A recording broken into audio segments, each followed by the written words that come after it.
Bonjour.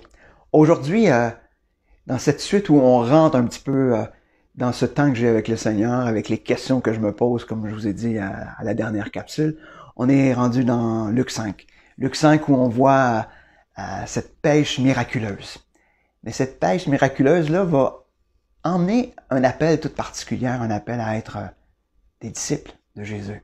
Et on voit à la fin de cette pêche-là où Jésus dit à Simon, n'aie pas peur, désormais tu seras un pêcheur d'hommes. Alors, ils ramenèrent les barques à terre, laissèrent tout et le suivirent. Un petit peu plus loin dans Luc 5, aussi, au verset 27.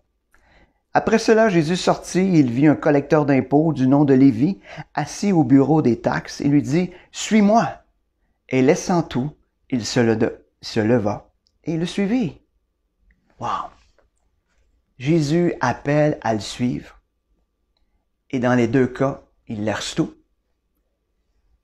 Les deux laissent un commerce prospère. Un, c'est le commerce de la pêche.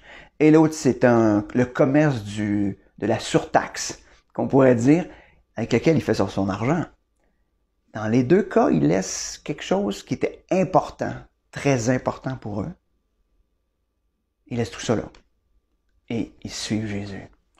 Et je me suis demandé dans mes notes que je prenais, tout simplement, est-ce qu'il y a quelque chose que je garde?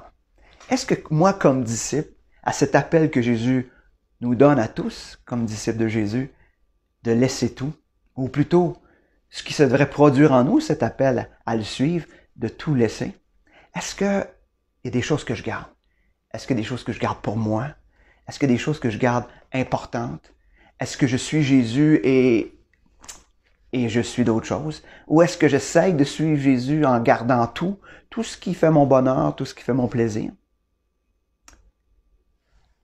Et est-ce que je suis Jésus? Est-ce que je suis en train de suivre Jésus seulement? Est-ce que mon regard est continuellement tourné vers Jésus ou je suis en train de suivre autre chose? Mes passions, mes rêves. Qu'est-ce que je suis en train de suivre? Et c'est un petit peu cette question-là qui m'interpellait à la lecture de cet appel à suivre Jésus. Est-ce qu'on laisse tout? Est-ce que Jésus devient la chose la plus précieuse dans nos vies? Est-ce que on suit juste lui ou on est en train de suivre bien d'autres choses autour de nous? Sur ce, bonne réflexion et bonne journée.